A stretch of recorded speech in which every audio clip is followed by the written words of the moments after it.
Hola, ¿qué tal? Le quiero dar la bienvenida a todas las personas que están del otro lado. Es un placer de verdad estar compartiendo este momento con ustedes. Quiero agradecerle a Metrópoli Ministerios por esta oportunidad que nos da a los predicadores de diferentes partes del mundo a poder transmitir y compartir la palabra de Dios en estos tiempos difíciles, ¿no? Estamos viviendo tiempos muy difíciles. Pero bueno, cuando me comentaron de la posibilidad de poder compartir con ustedes en este espacio, me hizo mucha ilusión, me emocioné muchísimo y de inmediato dije que sí, porque hay dos lecturas que podemos hacer en esta situación. Una de ellas es, hay una gran destrucción para el mundo, o el mundo se está deteniendo, nuestra economía se está viendo afectada, nuestra salud se está viendo afectada, estamos recibiendo golpes por todos lados, la mitad del mundo, del planeta está en cuarentena, hay muchos secretos, misterios que no sabemos de los gobiernos, etcétera y etcétera. Esa es una de las lecturas, ¿no? La lectura destructiva, la lectura sensacionalista, de estar todo el tiempo viendo las noticias y dejarnos llevar por esa corriente. Pero luego también está la lectura del papel de la iglesia que cumple en este momento específico de la historia del mundo. Y yo creo que el papel de la iglesia será glorioso en este momento. Y ese es tu papel, este es mi papel. Por eso cuando me hablaron de la oportunidad de poder transmitir con ustedes este mensaje desde el sur del continente, dije que sí y me llenó de emoción porque quizás ustedes me comentaban que no podían hacer el congreso por razones obvias, no podían hacer el congreso de manera presencial y por primera vez lo iban a hacer online. Nos estamos redescubriendo como iglesia y eso es fantástico, es fenomenal el hecho de tener la oportunidad de reinventarnos y no estar escuchando las voces negativas y destructivas, sino que reinventarnos y avanzar. La iglesia está avanzando. Así que es un placer, les doy la bienvenida a todos que se están conectando, les invito a que estén compartiendo este video con sus amigos, con sus redes sociales. Vamos a compartir un momento muy lindo. Para aquellos que no me conocen, mucho gusto, mi nombre es Lucas Requena. Soy predicador de Buenos Aires, Argentina, vivo en la capital de Argentina. Hace 10 años, 11 años que estoy trabajando como predicador, repartiendo la palabra del Señor, evangelizando. Hace 13 años estoy predicando en las redes sociales, en YouTube y demás. Y es un placer poder estar compartiendo con ustedes ahora en este momento. Saben que estaba haciendo una lectura en estos días y recordando ciertas cosas que pasaron en la historia antes de charlar con ustedes. Y una de ellas es en 1986. Yo recuerdo, o los argentinos recordamos muy bien esa fecha porque fue la época en donde ganamos el Mundial, nuestro segundo Mundial, que precisamente se hizo en México. Estábamos disfrutando de ese Mundial y de los goles de Maradona, Canigia, compañía. Y para nosotros los argentinos, que somos muy futboleros, recordamos muy bien esa fecha, pero en el norte de Europa estaba sucediendo algo terrible, uno de los acontecimientos más catastróficos de la humanidad, provocados por el ser humano, y es que en la Unión Soviética, en lo que hoy conocemos como el norte de Ucrania, ahí en los límites entre Ucrania y Rusia, había una ciudad llamada Chernobyl, en donde la Unión Soviética tenía varios reactores nucleares. Habían fundado una ciudad nueva en donde estaban buscando gente estudiosa, gente joven para comenzar una nueva población en esa parte del mundo.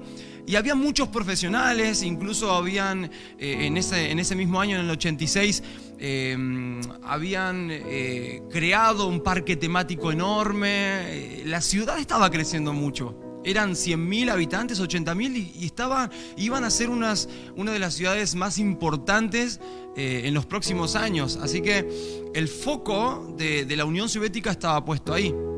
Hasta que una noche, por varias malas maniobras, de los que estaban manejando los reactores nucleares, comenzó a saturar el sistema y comenzó a condensarse toda la energía y a generar tanto calor que hizo una implosión y luego hizo una explosión, liberando fuego, radiación y demás. En aquel momento la Unión Soviética quiso ocultar la información. No dijo rápidamente lo que le estaba sucediendo, incluso ahí, ¿no? A los que estaban viviendo en Chernobyl. No le decían a ellos lo que estaba sucediendo, la situación real, peligrosísima. Imagínense que cuando explota todo, primero logran controlar las llamas, pero comienza a derretirse, a fundirse. La radiación comienza a fundir los hierros de toda esa central nuclear y empieza a expulsar radiación a lo loco. Dicen los expertos de que la radiación llegó a gran parte de Europa. Imagínense los miles de kilómetros que recorrió la radiación. Hoy en día Chernobyl está deshabitada, hace muchísimos años, desde el 86 que nadie está habitado. Incluso ustedes pueden ver documentales en donde pasan 1 o 2 días y a las personas que viven en Chernobyl recién le avisan de lo que estaba sucediendo en ese lugar. Recién en ese momento le dicen de que hubo una explosión, de que era peligroso, así que traen varios colectivos, autobuses, no sé cómo le dirán allá. Lo comienzan a evacuar a toda la ciudad y empiezan a traer trabajadores que con recursos muy bajos, con palas y con barbijos de tela, o sea, muy bajos, los llevan a empezar a pelear contra lo que hoy se conoce científicamente como la pata de elefante, que es el punto cero. Es donde más radiación hay en el planeta en este mismo momento. Ellos enviaron a esos hombres, que fueron cientos de hombres, que empezaron con su pala a luchar para que la radiación no siga expandiéndose. O sea, fue un trabajo suicida, en verdad. No sé si ellos lo sabían. Hay muchas conspiraciones que dicen que ellos realmente no lo sabían. Muchas personas dicen de que algunos sí conocían los riesgos, pero mientras ellos iban trabajando, a algunos se le comenzó a caer la piel de la radiación tan poderosa que tocaba su cuerpo. Algunos tenían ropas como de plomo, pero ni siquiera el plomo podía sostener tan destructividad de la radiación. Al tiempo le ponían vendas a esos hombres y la piel se le pegaba a las vendas. Incluso hoy en día hay documentales en donde ustedes pueden ver que en los hospitales de Chernobyl, cuando van con los medidores de radiación, en los hospitales hay una radiación increíblemente grande por precisamente esas vendas. Las vendas que tenían estos hombres, que se le pegaron la piel, quedaron en esos hospitales y desde afuera del hospital, midiendo la radiación, da picos enormes de radiactividad. Imagínense lo peligroso que es la radiación. La radiación es peligrosísima. Incluso hasta después de la catástrofe sigue haciendo líos. La radiación sigue dañando el ecosistema de Chernobyl. Incluso en estos días estuve leyendo los diarios que creo que hubo un incendio forestal por esa zona y que el calor precisamente hacía de que la radiación comience a incrementarse y estaban todos con pánico en esta situación. Hoy, varios años más tarde, estamos pasando por una de las épocas más oscuras también de la sociedad, de la humanidad. Que seas cristiano o no seas cristiano, seas del país que seas, estás siendo directamente o indirectamente afectado por el COVID-19. Estamos pasando por una de las plagas, de las pandemias más grandes del planeta. Anterior a esta recuerdo que estuvo también el H1N1, pero no sucedió como ahora. Tenemos que remontarnos a la gripe española en el siglo pasado, en donde perdieron la vida más de 30 millones de personas. Y hoy en día no se sabe hasta cuándo puede llegar a afectar todo esto. Ahora, ¿qué hay más de peligroso que la radiación? ¿Qué puede ser más peligroso que la radiación que sacudió Chernobyl, que reventó la ciudad de Chernobyl? ¿Qué puede ser más peligroso que un virus invisible con el que estamos peleando y nos resguardamos en nuestros hogares? Acá en Argentina estamos de cuarentena hace 27, 28 días. Sé que en México todavía tienen libertades, algunos pueden ir a trabajar. Acá no se puede ir a trabajar. Acá no se puede circular en la calle, solo gente que tienen permisos específicos puede moverse.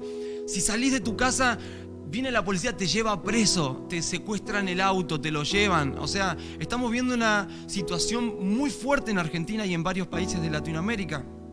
Pero ¿qué puede ser más peligroso que la radiación y que este virus invisible? Bueno, existe algo mucho más peligroso, que no solo hace daño en el momento, sino que también crea una repercusión en nuestras vidas si caemos en ese virus. Y ese virus se llama pecado. El virus del pecado infecta a más personas que el COVID, infecta a más personas que la radiación de Chernobyl y es muchísimo más destructiva. Desde el comienzo de la historia, desde que el hombre cae, el pecado afecta, infecta y destruye la vida de las personas.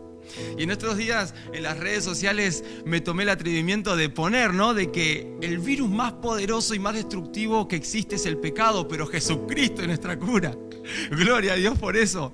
Hay cura, nos tenemos que estar esperando la cura. Es simplemente entregar nuestra vida al Señor Jesucristo. Así que ahí donde estás, te voy a estar pidiendo que abras tu Biblia y justamente quiero hablar de esto.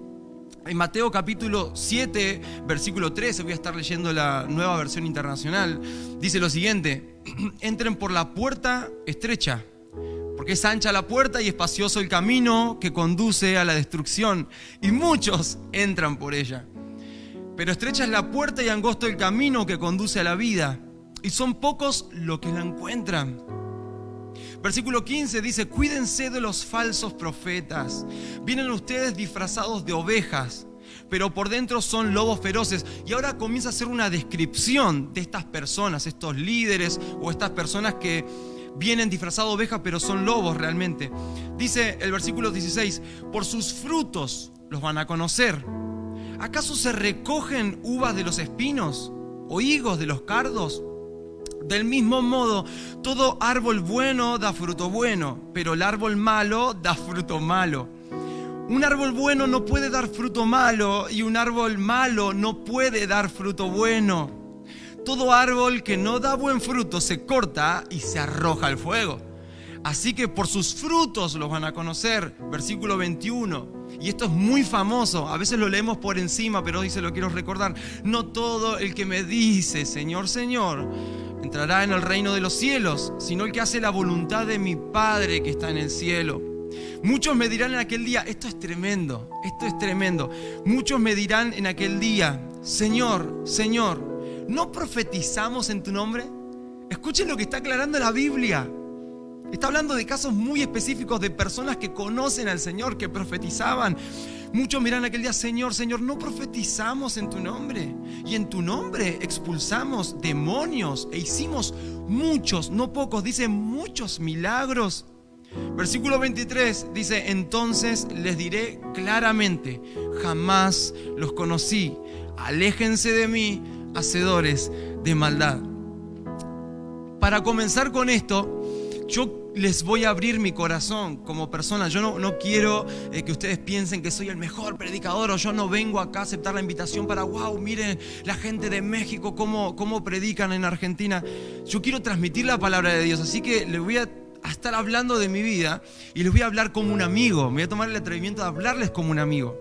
Acá en Argentina tuvimos problemas con el dengue. Sé que hay partes de México que también tienen problemas con el dengue, el Zika. Son mosquitos que transmiten enfermedades, ¿sí? En los lugares tropicales, cálidos, hay muchos problemas con el dengue. Y acá en Buenos Aires y un poco más al norte de Argentina, casi llegando a Paraguay, Bolivia, hay muchísimos, incluso ahora, muchísimos casos de dengue. Vaya a saber cómo llegaron esos mosquitos, porque son enfermedades que vienen de África. Vayan a saber cómo llegaron esos mosquitos. Quizás en algún momento, no sé, se le pusieron debajo de la camisa de un hombre que se subió en un avión y luego llegaron a América. Vayan a saber cómo llegaron esos mosquitos, pero llegaron acá. Tenemos dengue, Zika y demás. Y es un gran problema. No sé si sucede allá, pero acá tenemos muchos espacios verdes, muchas plazas, le llamamos nosotros, que son en donde se encuentran varias calles, esquinas, precisamente en nuestra ciudad, una plazoleta verde en donde la gente puede ir a pasar el tiempo, el momento. Hay árboles, hay mucho pasto, hay mucho verde. En épocas de calor, en épocas de dengue, podemos ver personas que están tirando veneno para poder contrarrestar el dengue. No sé si allá sucederá lo mismo, pero acá siempre se busca la solución, incluso concientizan a las personas con respecto a esta enfermedad, a este dengue. Le dicen que no tienen que poner los tachos para arriba para que no se acumule agua porque se puede hacer un criadero de dengue. Tienen que estar teniendo higienizados sus patios traseros, el pasto corto, todo para que el dengue no se reproduzca y no sea un problema social, que de hecho lo tenemos. Es una locura pensar de que no tenemos cura todavía. Hace años que venimos luchando con el dengue y no hay cura, no existe una vacuna. El dengue ataca tu vida y te baja las defensas, las plaquetas te las lleva al límite al punto de que, bueno, podés perder la vida. Y esto lo que les voy a contar es real. Lo pueden buscar en cualquier blog por ahí. Empezaron a buscar ahí en Centroamérica una solución para combatir con el dengue. ¿Cómo hacemos para poder combatir con el dengue de manera masiva? Entonces, alguien ahí en una junta de profesionales, alguien dijo, bueno, ok, podemos, tirar veneno en aviones. Ustedes habrán visto en las plantaciones que hay aviones que pasan por encima de las plantaciones y abren las compuertas y cae veneno para contrarrestar con las larvas y langostas que comen las plantaciones. Bueno, alguien dijo, mandemos un avión, abramos las compuertas y tiremos veneno para matar los mosquitos. Y dijeron, no, es que es mucho veneno, mataremos 1000 mosquitos y 5 abuelas, 5 tías, entonces sería un peligro ya para la gente incluso. Alguien más dijo, bueno, no sé, podríamos matarlos con una vinchita o aplaudiendo. No, hasta que saltó alguien que era el más inteligente de la clase y dijo, yo tengo la solución para esto. Y dijo, vamos a alterar genéticamente al mosquito. Y todos dijeron, ¿cómo puedes alterar genéticamente un mosquito?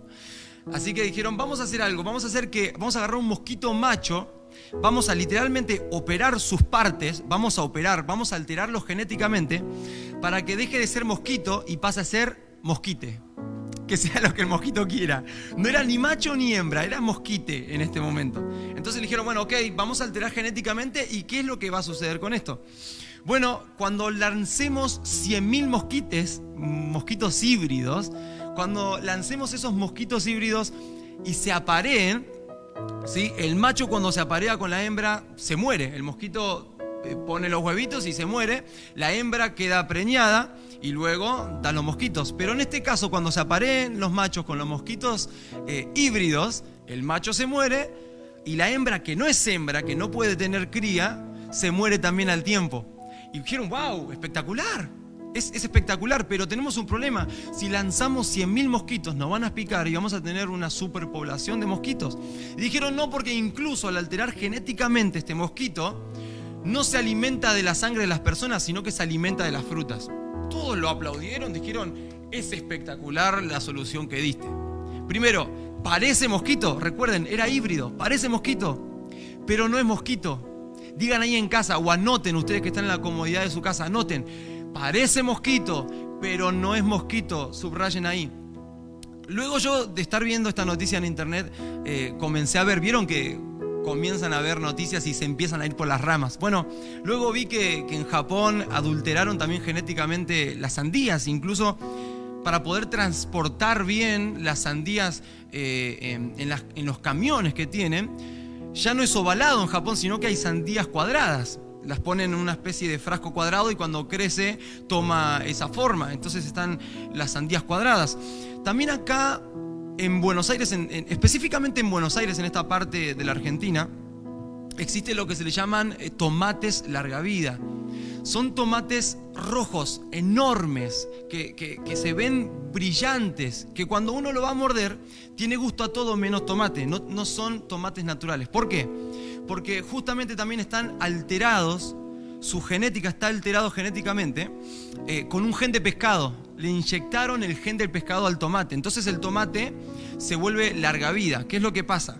Nosotros traemos frutas y verduras del interior de la Argentina, de otras provincias, y muchas veces lo sacan verde, y para que en el camino maduren, pero muchas veces cuando lo sacan a punto y vienen en el camión hasta llegar a Buenos Aires se pudre los tomates, se pudren las verduras y las frutas, pero en este caso con el tomate larga vida no se pudre porque tiene el gen de pescado. Entonces parece mosquito pero no es mosquito. Ahora parece tomate pero no es tomate, los dos están adulterados.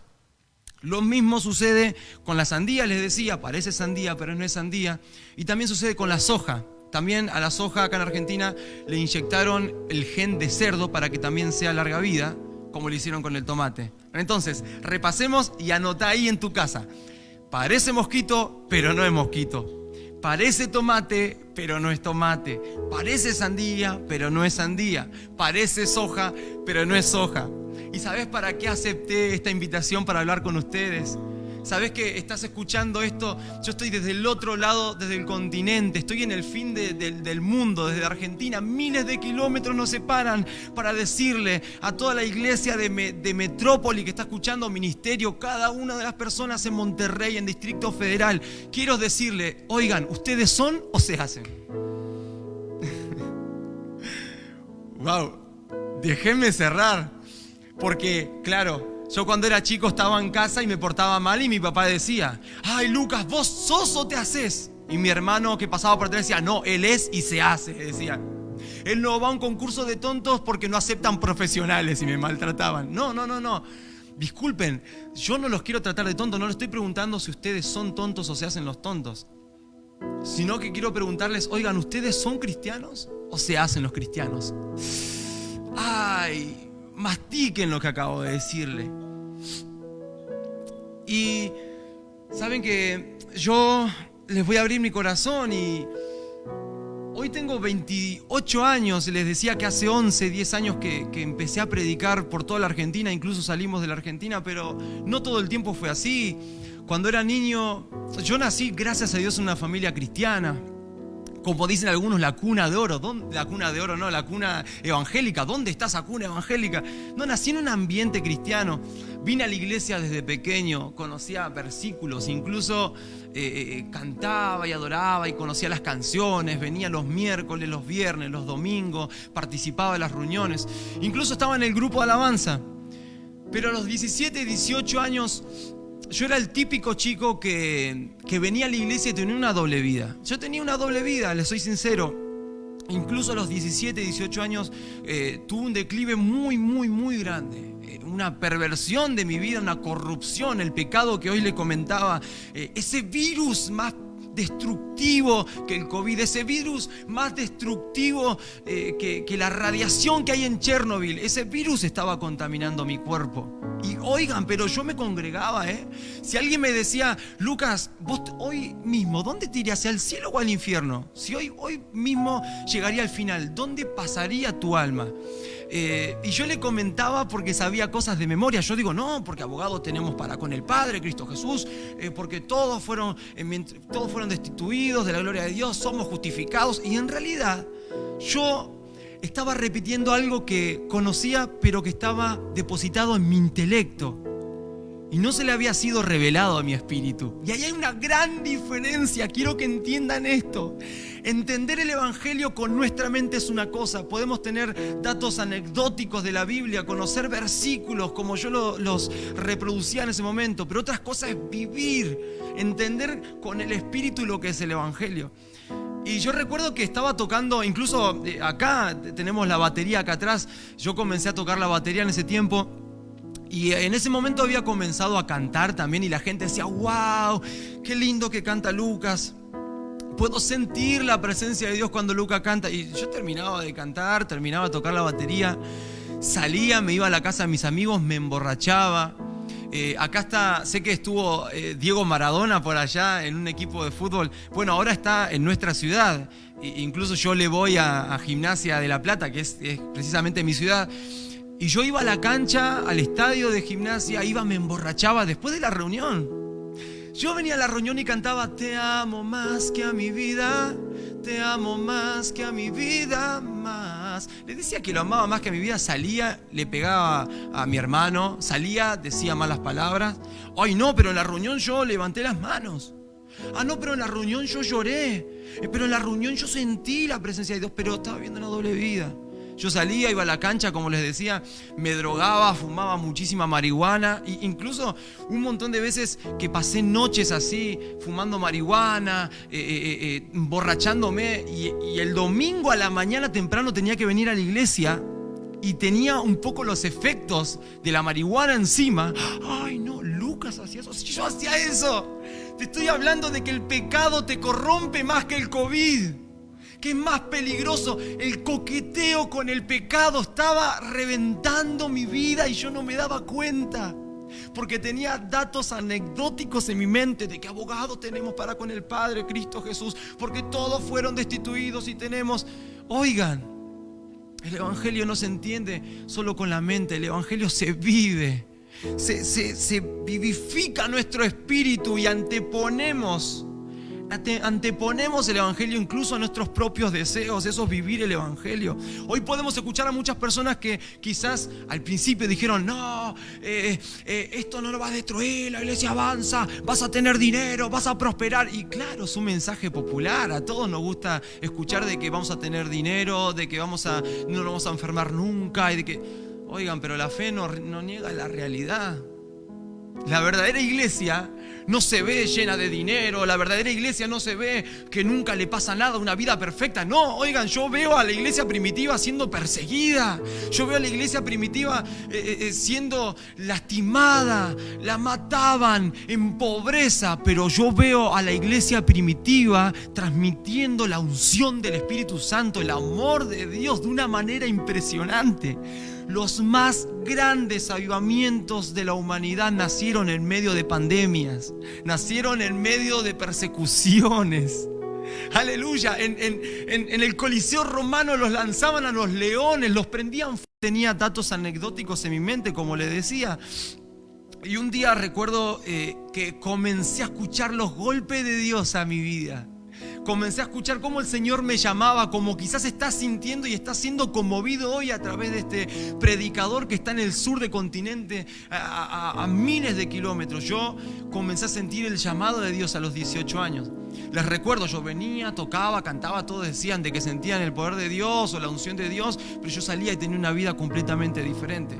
Yo venía y decía: te amo, Señor, y salía y decía malas palabras. Yo venía y decía: te amo más que a mi vida, salía y veía pornografía y coqueteaba con ese pecado que tan destructivo es.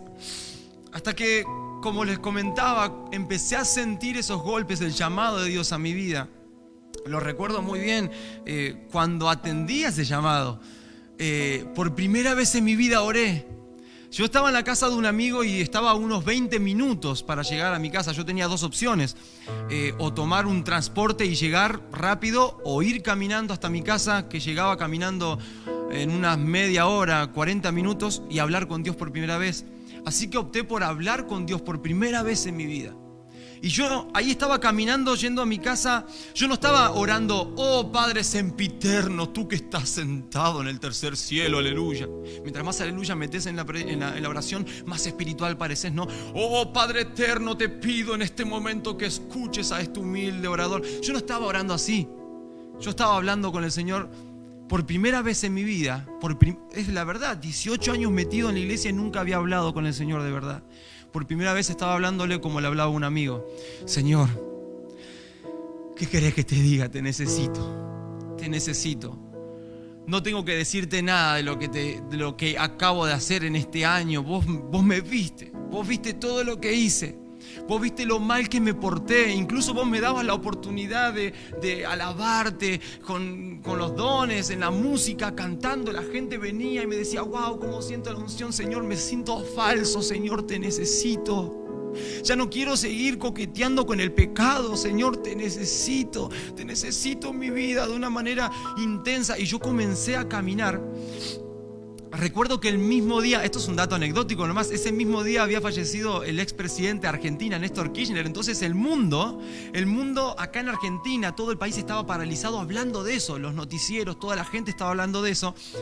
Pero yo no, yo estaba en un mundo aparte. Yo estaba reconciliando mi espíritu, mi naturaleza caída se estaba levantando, hablando con el Señor, yendo a mi casa.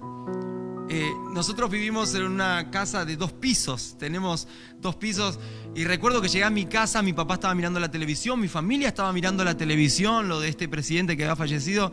Yo saludé, me fui para el fondo de mi casa, subí y en ese momento la parte de arriba no estaba terminada, incluso el baño estaba abierto, estaba el retrete sucio, faltaba material en las paredes, estaba así nomás, pero yo fui y me arrodillé en el retrete, en ese espacio humilde, sin terminar, me arrodillé y le entregué mi vida al Señor por completo y por primera vez en 18 años, dejando de lado todo dato anecdótico, todo conocimiento que yo creía que me iba a salvar, por primera vez en mi vida pude sentir cómo abrazaba yo al Señor con mi espíritu y cómo el Espíritu me abrazaba a mí.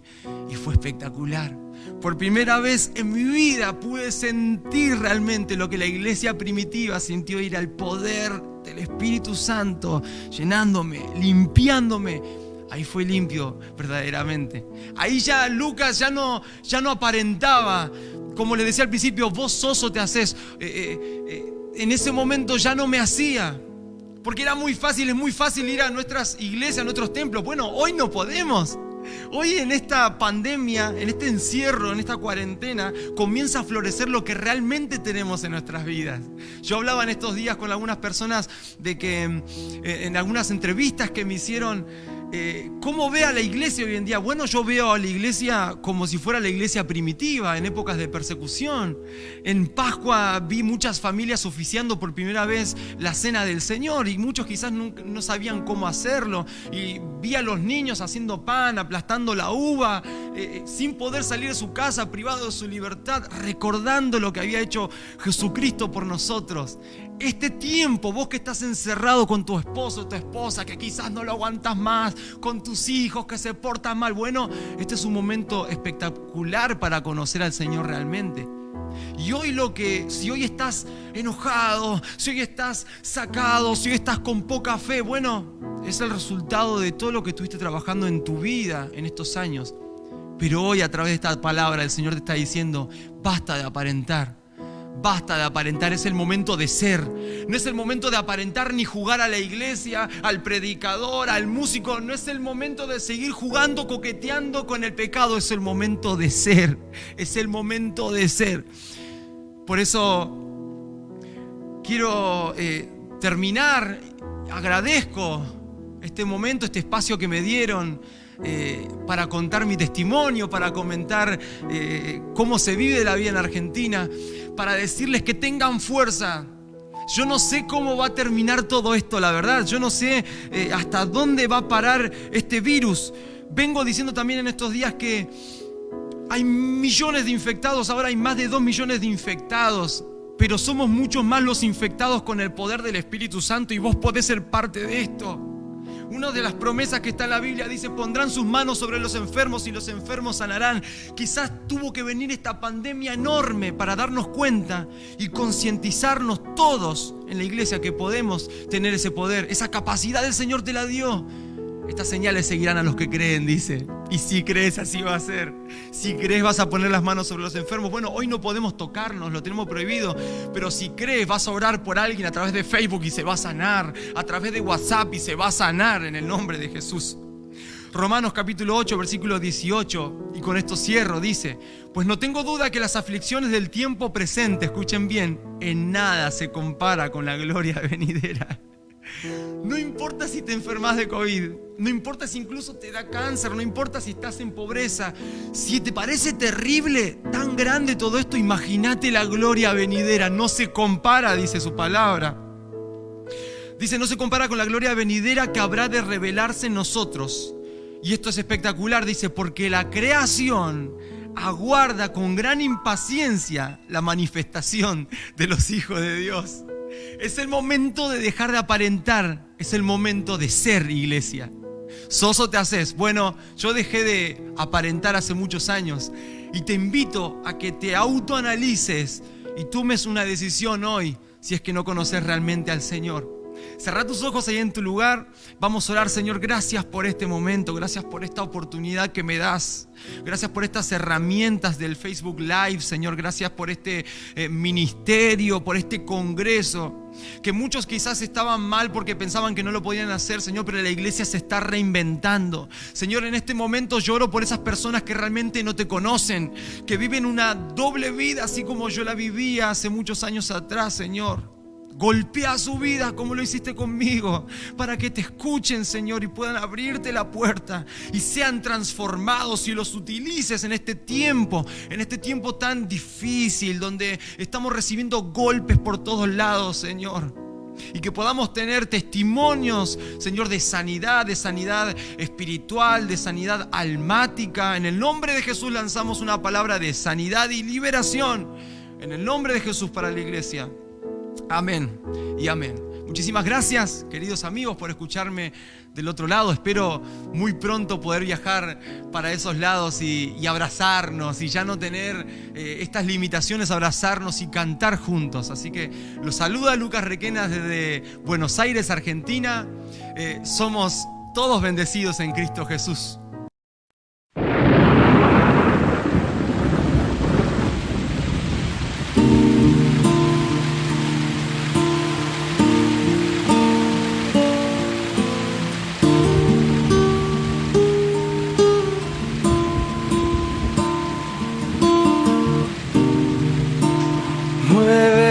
Estanque en mi ser,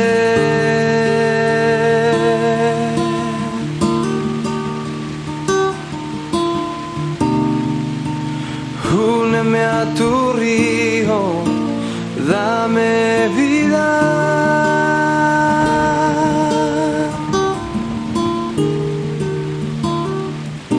No sé qué palabras decir que provoquen que me quieras más de lo que me amas.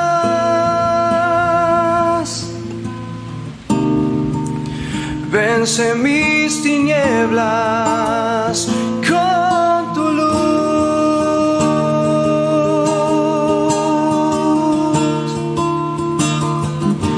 Sé mi fuerza, oh, oh Jesús.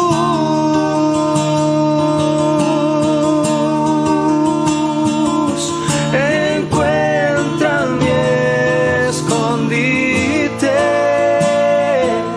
alcánzame si huyo, oh Señor, y no con tu amor, ven Señor, como dijiste, derrama tu gloria, ven Señor, como dijiste, derrama tu gloria, derrama tu gloria. Hoy ven Señor, como dijiste, derrama tu gloria, derrama tu gloria. Hoy ven Señor,